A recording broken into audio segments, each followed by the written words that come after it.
ನಾನು ನಿಮ್ಮ ಬಾಲಾಜಿ. ನಾನು ಒಂದು ಕತೆ ಹೇಳ್ತೇನೆ.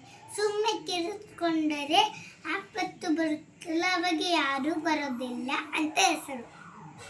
ಒಂದು ದಿವಸ ಹಳ್ಳಿ ಇತ್ತಂತೆ. ಅಲ್ಲಿ ಒಬ್ಬ ಹುಡುಗ ಇದ್ನಂತೆ, ಒಂದು ಕುರಿ ಮೇಯಿಸ್ತಾ ಇದ್ನಂತೆ. ಅವಾಗ ಜನರಿಗೆ ಹಿಂಸೆ ಕೊಡೋಣ ಅಂತ ಡಿಸೈಡ್ ಮಾಡಿಬಿಟ್ಟು ತೊಳ ಅಂತ ಕಿರ್ಚ್ಕೊಂಡಂತೆ.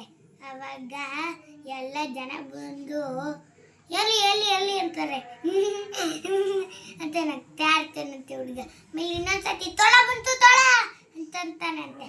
ಎಲ್ಲ ಹಿಡ್ಕೊಂಡ್ ಬರ್ತಾರಂತೆ, ಎಲ್ಲಿ ಎಲ್ಲಿ ಅಂತಾರಂತೆ. ಇನ್ನೊಂದ್ಸತಿ ನಿಜ ತೋಳ ಬಂದ್ಬಿಡ್ತಂತ. ತೊಳ ಈ ಮಗು ನಾನು ಹಿಂಸೆ ಮಾಡ್ತಾನೆ ಅಂತ ಯಾರು ಬರಲ್ವಂತೆ. ಕುರಿಗಳು ತಿನ್ಕೊಂಡು ಓಡೋಯ್ತಂತೆ. ಅಷ್ಟೇ.